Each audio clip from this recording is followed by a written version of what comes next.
Lembrou a questão do dízimo também, que muitas pessoas ficam ainda confusas sobre o que a Bíblia nos diz, que devemos, né, doar o nosso dízimo do nosso trabalho. Isso equivale a doar para a igreja, a entidade igreja, ou a gente pode estar doando dentre esses 10% para um irmão que está passando necessidade, ou aquilo deve ser algo a mais? De que forma, segundo o estudo, a gente administra esses... Hoje, esse assunto do dízimo se tornou muito complicado, infelizmente, por causa dos maus exemplos. Sim. Enquanto eu estava vindo com a Laura para cá... Porque hoje em dia as pessoas às vezes ficam com medo de dar na igreja e para onde vai parar esse dinheiro, do que para dar para uma pessoa específica que está vendo, que está precisando, que é do seu convívio às vezes. Exatamente. Né? A gente que lida com o evangelho, com a proclamação da palavra de Deus, tem que tomar muito cuidado. Quando eu estava vindo com a Laura para cá, a gente estava falando sobre isso. Porque suponhamos que, sei lá, um ator de Hollywood aí, o paparazzo vê aquele ator ali saindo de um motel com uma garota de programa. Vai ser apenas uma fofoca e mais nada. Mas se for um pastor, um líder religioso, o estrago é muito grande. Tá certo? O estrago é muito grande. Você que conhece o mundo midiático, né? As pessoas estão aí vivendo a vida deles, que tem nada a ver com isso. Mas aqui não, as pessoas estão esperando algo mais de nós. E quando tem um escândalo no mundo religioso, escândalo dito em nome de Deus, o estrago é muito grande. E como infelizmente alguns líderes se apropriam do dízimo para enriquecer, enriquecimento ilícito e tudo mais, muitas pessoas ficam com o pé atrás. Mas vamos ao que a Bíblia diz. A Bíblia estabelece o seguinte, pela versão bíblica, o dízimo não é algo que você dá ou doa, é algo que você devolve.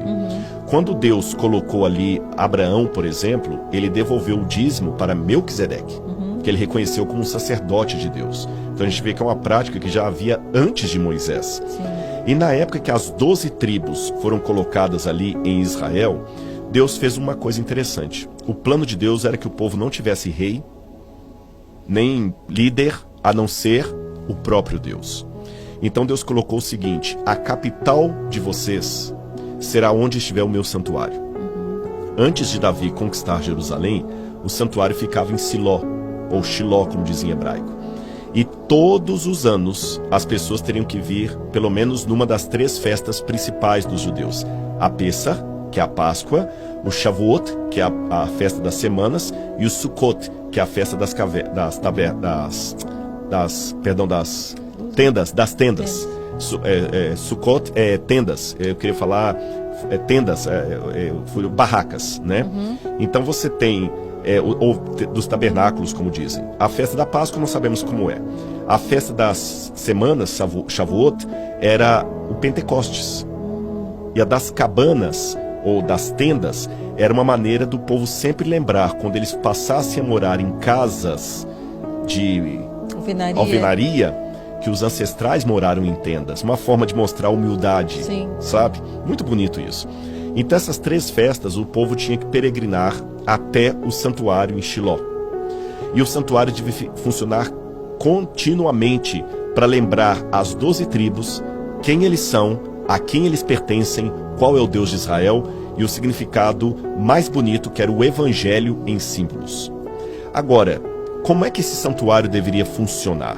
Ele deveria funcionar com pessoas que se dedicassem 24 horas para aquilo. Agora, levando em consideração que era uma população agrícola...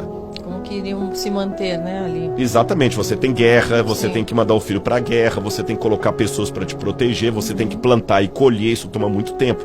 Então Deus decidiu o seguinte, a tribo de Levi, que é a tribo dos filhos de Aharon, a tribo de Levi vai cuidar do santuário. E para que eles tenham tempo para cuidar apenas do santuário, que é muito detalhado, eles não vão plantar, nem vão colher. Vocês vão tirar 10% de toda a sua colheita, de tudo que vocês ganham. Na época não havia dinheiro em forma de moeda. A moeda só vai ser inventada lá pelo 8º século a.C. Vocês vão tirar 10% de tudo e levar para o santuário, para a manutenção daqueles que trabalham na obra, na tribo de Levi. Então eles levavam de que forma? Levavam em forma de cereais, ou em forma de animais, ou em forma de ciclos de prata.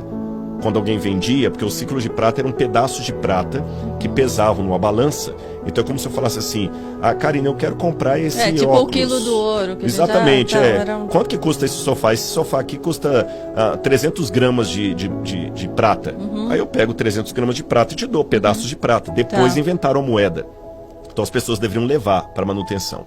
E os da tribo de Levi, para não se enriquecerem, eram os únicos que não tiveram uma terra para eles. Eles viviam sustentados dos dízimos que os outros davam. Com o passar do tempo, na época de Malaquias, Deus advertiu ao povo: vocês me roubam. E vocês perguntam: em que nós te roubamos? Nos dízimos e nas ofertas. Ele fala: trazei os dízimos à casa do tesouro, para que fique cheia a minha casa. Qual era a casa do tesouro? O templo que eles estavam reconstruindo, o templo.